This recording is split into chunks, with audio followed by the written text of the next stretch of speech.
Radhe Radhe students, मेरा नाम है गिरीश नायक और आप सभी का स्वागत है दिल्ली एस एकेडमी की ई लर्निंग प्लेटफॉर्म पर।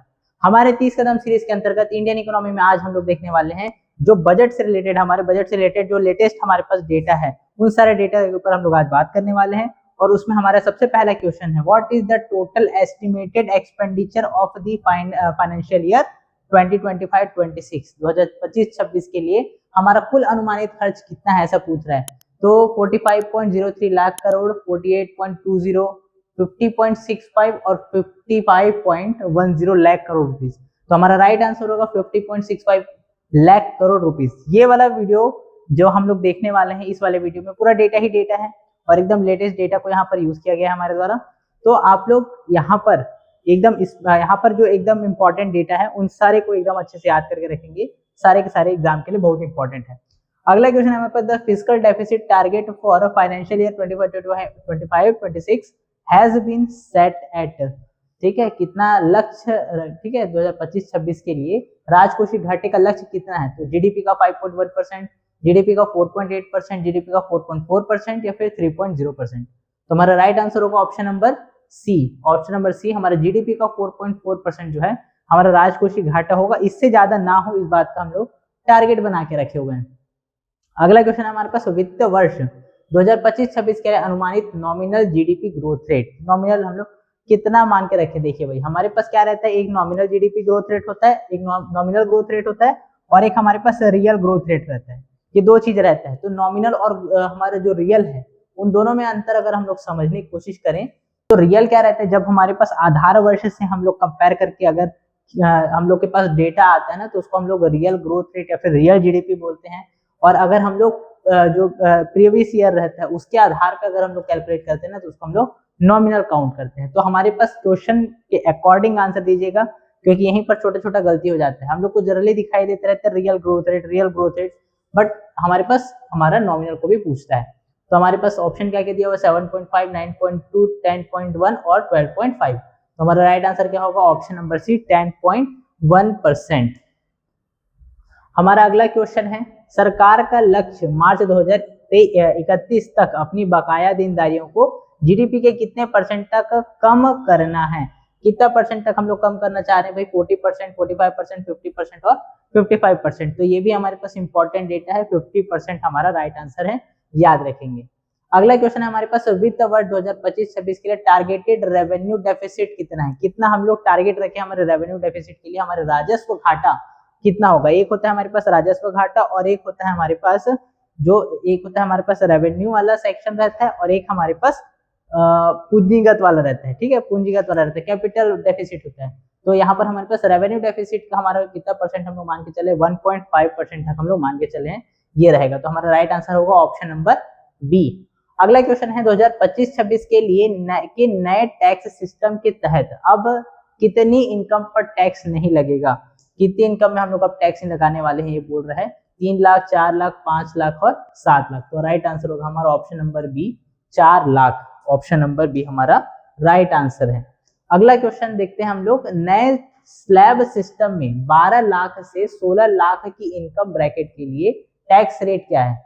हमारे 12 से 16 के लिए पूछ रहा है। तो हमारे पास 10%, 15%, 20% और 25%। तो हमारा राइट आंसर होगा ऑप्शन नंबर बी, हमारा 15%, ठीक है, 15% हमारा राइट आंसर होगा 12 से 16 के लिए, 12 से 16 के लिए। अगला क्वेश्चन है हमारे पास, बढ़ी हुई छूट के कारण एक निवासी व्यक्ति के लिए कितनी इनकम तक कुल टैक्स इनकम शून्य है, ठीक है। तो वहां पर हमारे पास क्या हो जाएगा, देखिए दो अलग अलग चीज है। यहाँ पर हमारे पास क्या बोल रहे हैं, यहाँ पर किसकी बात कर रहे हैं, हमारे पास फॉर अ रेसिडेंट इंडिविजुअल, ठीक है, पहली बात तो ये बोल रहे हैं। दूसरा बोल रहा था total income tax is nil for income up to what amount due to the increased rebate, ठीक है। तो हमारे पास राइट आंसर होगा यहाँ पर, हम लोग पिछले भी क्वेश्चन में हम लोग देख चुके हैं, पिछले हमारे और क्वेश्चन सेक्शन में हम लोग देखे हुए हैं। राइट आंसर होगा हमारा 12 लाख, इसको पहले भी देख चुके हैं। तो हम लोग इसको आंसर आप लोग को वैसे पूछ लेना चाहिए था आप लोगों को कमेंट सेक्शन में।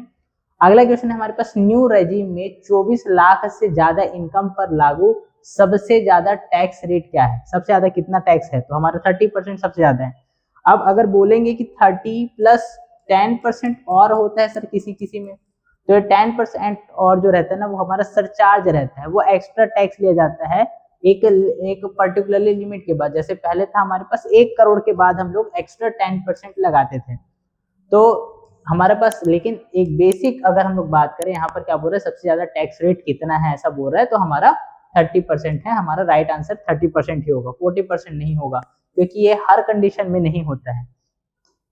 ठीक है, अगले क्वेश्चन में चलते हैं। हमारा अगला क्वेश्चन है 2025 के बजट में सेक्शन 87A के तहत टैक्स रिबेट को बढ़ाकर कितना किया गया। भाई ये ध्यान रखे रहना, कुछ कुछ सेक्शन ना बहुत ज्यादा इंपॉर्टेंट है, उन सेक्शन से रिलेटेड क्वेश्चंस आते रहते हैं, तो हमारे पास ये ध्यान रखने की जरूरत है। 87A, ठीक है, 87A में हमारे पास टैक्स रिबेट के बारे में बात की गई है, तो कितना अमाउंट को उसको निश्चित किया गया भाई, तो हमारे पास 25,000, 45,000, 60,000 और 75,000। तो हमारा राइट आंसर होगा ऑप्शन नंबर सी, 60,000, 60,000 रुपीज। अगला क्वेश्चन है हमारा, कृषि जिलों को विकसित करने और 1.7 करोड़ किसानों की मदद करने के लिए कौन सी नई योजना शुरू की गई है। तो हमारे पास ऑप्शन दिया हुआ है पीएम किसान 2.0, प्राइम मिनिस्टर धन Dhanya Krishi Yojana, agri infrastructure fund, national seed mission. तो नेशनल सीड मिशन यहाँ पर हमारे, अगर हम लोग बात करें तो यहाँ पर इसके दो लक्ष्य हैं कि अलग जो हमारे जो पुराने जो बीज है ना उनका संरक्षण भी करना, और इसके लिए हमारे पास हमारी सीजी गवर्नमेंट भी अलग अलग प्रोग्राम चला रही है। इसके अलावा उनका उन्नयन करना, उनको और ज्यादा एनहेंस करना, ये इसका मिशन का ऑब्जेक्टिव है। एक हमारे पास दिया हुआ है एग्री इंफ्रास्ट्रक्चर फंड, तो इसका उद्देश्य है एग्रीकल्चर सेक्टर के लिए जो इंफ्रास्ट्रक्चर के डेवलपमेंट के लिए जो एक्स्ट्रा हम लोग काम कर सकते हैं वो सारा को यहाँ पर करने के लिए हम लोग फंड जुटाना, यहाँ पर ये इसका इस योजना का उद्देश्य है। और हमारे पास एक और योजना दिया हुआ है पीएम किसान योजना, ठीक है, पीएम किसान ये 2.0 है, यहाँ पर हमारे पास 1.0 भी है और 2.0 भी है। जो 1.0 है उसमें क्या है, हमारे पास 2,000 रुपए 3 साल में 3 बार 2,000 रुपए ऐसे करके टोटल 6,000 रुपए किसानों को पे किया जाए, ताकि वो अपने और भी जो मतलब उनके बेनिफिट के लिए, उनके पास कुछ मौद्रिक सहायता प्रोवाइड करने के लिए हमें ये योजना हमारी लाई गई है। 2.0 में इसको थोड़ा सा और एनहेंस किया गया। धन के बारे में भी एनहेंसमेंट का कोई बात नहीं है, लेकिन उसी को हम लोग और ज्यादा एनहेंस करने की बात कर रहे हैं। दूसरा हम, और फिर हमारे पास एक ऑप्शन क्या दिया हुआ है, प्राइम मिनिस्टर धन धान्य कृषि योजना, यही हमारे क्वेश्चन का राइट आंसर है। तो 4 योजनाओं को हम लोग यहाँ पर डायरेक्ट देख लिए, जिसमें से एक फंड के बारे में था, 2 हमारे पास योजना था और एक हमारे पास राइट आंसर। अगला क्वेश्चन है हमारे पास, किस राज्य में मखाना बोर्ड स्थापित करने का प्रस्ताव है। मखाना बोर्ड, जहां पर मखाना ज्यादा उत्पादन होगा वहीं पर मखाना बोर्ड का स्थापना किया जाएगा भाई। तो हमारे पास ऑप्शन क्या क्या, उत्तर प्रदेश, वेस्ट बंगाल, बिहार और मध्य प्रदेश। तो हमारा राइट आंसर होगा बिहार, क्योंकि बिहार में मखाना का बहुत ज्यादा उत्पादन किया जाता है। हमारे पूरे देश में सबसे ज्यादा उत्पादन की अगर बात करें तो उसमें बिहार ही फर्स्ट नंबर पे आएगा। अगला क्वेश्चन है हमारे पास, फसलों की कितनी ज्यादा पैदावार देने वाली और जलवायु के प्रति सहनशील किस्मों को जारी करने की घोषणा की गई थी। तो 50, 75, 109 और 150। तो हमारा राइट आंसर होगा 109। अगला क्वेश्चन देखते हैं हम लोग, सरकार का लक्ष्य अगले 2 सालों में कितने किसानों को नेचुरल फार्मिंग से जोड़ना है। नेचुरल फार्मिंग से जोड़ने का लक्ष्य, ठीक है। तो हमारे पास ऑप्शन क्या क्या दिया हुआ है, 50 लाख, 1 करोड़, 2 करोड़ और 5 करोड़। तो हमारे पास इसमें हमारा राइट आंसर होगा ऑप्शन नंबर बी, 1 करोड़, जिसमें से हमारी गवर्नमेंट जो है 50,000 को वहां 50 लाख को वहां पर इंटीग्रेट कर चुकी है। और हमारे पास जो नेक्स्ट लक्ष्य जो है वो है हमारा अगला जो है 50 लाख और जो बाकी हैं उनको जोड़ना बाकी है। तो हमारा राइट आंसर होगा ऑप्शन नंबर बी। इसी में अगर लेटेस्ट डेटा के अकॉर्डिंग 2025 के डेटा के अकॉर्डिंग अगर हम लोग बात करें, अगर ये पूछ देता कि कितने किसानों को और जोड़ना बाकी है ऐसे करके, तो उसमें भी 50 लाख आता, और अगर कितने को जोड़ा जा चुका है डेटा के अकॉर्डिंग अगर देखा जाए तो उसमें भी हमारा राइट आंसर 50 लाख होता। लेकिन यहाँ पर कुल की बात कर रहे हैं, इसलिए हमारा right answer option number B है। अगले क्वेश्चन में चलते हैं। अगला क्वेश्चन है 2025-26 में कृषि और संबद्ध क्षेत्रों के लिए कुल आवंटन कितना किया गया था। तो हमारे पास ऑप्शन दिया हुआ है 1.1 लाख, 1.52, 2.0 और 2.5। तो राइट आंसर है option number B, 1.52 lakh crore rupees का आवंटन किया गया है कृषि और उससे संबद्ध एग्रीकल्चर एंड अलाइड सेक्टर्स के लिए 2025-26 में। ठीक है, ये पूरा का पूरा हमारे बजट से रिलेटेड, हमारे पास अभी जो लेटेस्ट बजट है उसी बजट से रिलेटेड हमारे पास पूरे क्वेश्चंस हैं। और हमारे पास ना जो साल का आता है, जैसे अभी अगर एग्जाम दिलाएंगे हम लोग तो 22 फरवरी को हमारा एग्जाम है, तो 22 फरवरी तक तो हमारा नया बजट का बहुत ज्यादा ऐसा प्रावधान हम लोग के पास पूरा रहेगा नहीं। और हमारे पास तो वहां पर प्रिंटिंग के लिए भी जा चुका रहता है, ठीक है, अभी भी जा चुका है। तो इससे पहले का जितना भी हमारे पास डेटा रहेगा ना वो सारा इंपॉर्टेंट रहता है। जो एकदम लेटेस्ट बजट आएगा उसमें से पढ़ने की जरूरत नहीं है, उसमें इंपॉर्टेंट नहीं है। वित्त वर्ष 2025-26 के लिए कुल कैपिटल एक्सपेंडिचर कैपेक्स आउटले कितना है? तो हमारे पास ऑप्शन दिया हुआ है 9.5, 10.0, 11.21 और 12.5। तो हमारा राइट आंसर होगा option number C 11.2 lakh crore rupees. Lakh crore है, सिर्फ करोड़ नहीं है, लाख करोड़ है। तो राइट आंसर हमारा ऑप्शन नंबर सी है। अगले क्वेश्चन की बात करते हैं हम लोग। तो शहरों को ग्रोथ हब के रूप में विकसित करने के लिए अर्बन चैलेंज फंड लॉन्च किया गया है। ये याद रखेंगे भाई, अर्बन चैलेंज फंड। तो हमारे पास ऑप्शन क्या क्या दिया हुआ है? 10,000 करोड़, 50,000 करोड़, 1,00,000 करोड़ और हमारे पास दिया हुआ है 2 लाख करोड़ रुपीस। ये हमारे पास ऑप्शन दिया हुआ है। तो हमारा राइट आंसर है, इसमें हमारा राइट आंसर है हमारा option number C. Option number C 1 lakh crore rupees. अगले क्वेश्चन में चलते हैं। स्वामी फंड से रिलेटेड है। स्वामी फंड 2.0 को कितनी स्ट्रेस्ड हाउसिंग यूनिट्स को पूरा करने के लिए 15,000 करोड़ अलॉट किए गए हैं? तो हमारे पास ऑप्शन दिया हुआ है 50,000, 1 लाख, 2 लाख, 5 लाख। तो हमारा राइट आंसर है ऑप्शन नंबर बी 1 लाख। अब ये टोटल है हमारे पास 1 लाख, इसमें से 50,000 का वहां पर फॉर्मेशन हो चुका है। अगर हम लोग बात करें स्वामी फंड, यहाँ पर क्या होगा? Sustainable window for affordable mid income housing fund, ठीक है। तो हमारे पास ये स्वामी फंड जो है ये इंपॉर्टेंट है भाई, ये अभी के लिए इंपॉर्टेंट है। तो हमारा राइट आंसर क्या होगा? Option number B.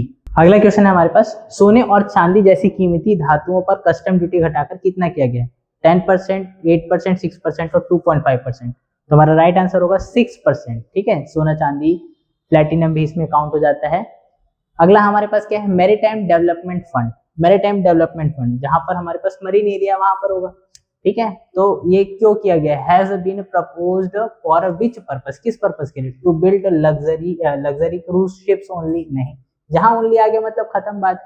To provide low cost long term funding for the shipping sector, ठीक है। तो ये बात सही है भाई, शिपिंग सेक्टर के लिए कम लागत वाली लंबी अवधि की फंडिंग प्रदान करने के लिए इसका मतलब ये हम लोग का ये प्रस्ताव लाया गया, ये फंड लाया गया, ताकि जो हमारे समुद्र तटीय क्षेत्रों में विकास को हम लोग और ज्यादा बेहतर बना सके। टू क्लीन ओशंस नहीं है, to provide insurance for fishermans नहीं, इंश्योरेंस वाला स्कीम नहीं है भाई। अगला क्वेश्चन हम लोग बात करते हैं। तो हमारा स्ट्रीट वेंडर्स के लिए पीएम स्वनिधि योजना, ठीक है, पीएम स्वनिधि योजना, आप लोग कमेंट सेक्शन में जल्दी से बताइए, बहुत ज्यादा फेमस है स्वनिधि योजना। ये हमारे जो हमारे स्ट्रीट वेंडर्स के लिए लाई गई है। स्वनिधि का फुल फॉर्म आप लोग जल्दी से कमेंट सेक्शन में बताइए। हमारे पास क्या बोल रहा है? Vendors is being revamped to provide UPI linked credit card within the limit of, हमारे पास ने लिमिट बता रहा है यूपीआई लिंक्ड क्रेडिट कार्ड का जो लिमिट है जो स्ट्रीट वेंडर्स को प्रोवाइड किया जा रहा है अंडर स्वनिधि योजना, तो वो कितना है? 10,000, 30,000, 50,000 और 1 लाख रुपीज। तो हमारा राइट आंसर होगा ऑप्शन नंबर बी 30,000 रुपीज, ठीक है, 30,000 रुपीज हमारा राइट आंसर है। अगले क्वेश्चन में चलते हैं। Gig workers. तो गीग वर्कर्स, सबसे पहली बात तो गीग वर्कर्स क्या होते हैं? ये एक टाइप के प्लेटफॉर्म वर्कर्स होते हैं। जैसे अगर हम लोग स्विगी, जोमेटो ये सब की बात करते हैं तो अभी बहुत ज्यादा चर्चा में भी था, और इनके लिए जो पहले एक कंपनीज के द्वारा एक प्रमोटरी अपना यूज किया जाता था अपने प्रमोशन के लिए कि 10 मिनट सर्विसेज। तो आप जैसे वहां पर जो प्रोवाइडर है, सर्विस प्रोवाइडर है, उसके जीवन के बारे में नहीं सोच रहे हैं, उसके जो सोशल सिक्योरिटी के बारे में सोच रहे हैं। तो गवर्नमेंट उसी के लिए एक नियम लेके आया जिससे वो जो 10 मिनट वाला सिस्टम जो है उसको वाइप आउट कर दिया गया, उसको टोटली हटा दिया गया। तो वही उन्हीं गीग वर्कर्स की यहाँ पर बात कर रहे हैं। ऑनलाइन प्लेटफॉर्म पर काम करने वाले जो हैं उनको अब किस योजना के तहत हेल्थ केयर की सुविधाएं दी जाएगी? तो पीएम किसान, ये तो किसानों के लिए, आयुष्मान भारत योजना, मनरेगा और पीएम गरीब कल्याण योजना। तो हमारे पास जो हमारे यहाँ पर क्या बोलते हैं? हेल्थ केयर के लिए हमारे पास अगर यहाँ पर हमारा राइट आंसर है हमारा आयुष्मान भारत। तो आयुष्मान भारत योजना के लिए कोई लिमिट ही नहीं है कि वो क्या होना चाहिए, वहां उसका प्रोफेशन क्या होना चाहिए। आयुष्मान योजना सभी के लिए है। तो हमारे पास क्या राइट आंसर होगा? Option number B. अगला क्वेश्चन हम लोग देखते हैं। अगले 5 सालों में मेडिकल एजुकेशन के लिए कितनी अतिरिक्त सीटों की योजना है? जो नेक्स्ट हमारे पास अगले 5 ईयर के लिए हम लोग जो प्लान बना के रखे हैं वो कितना है?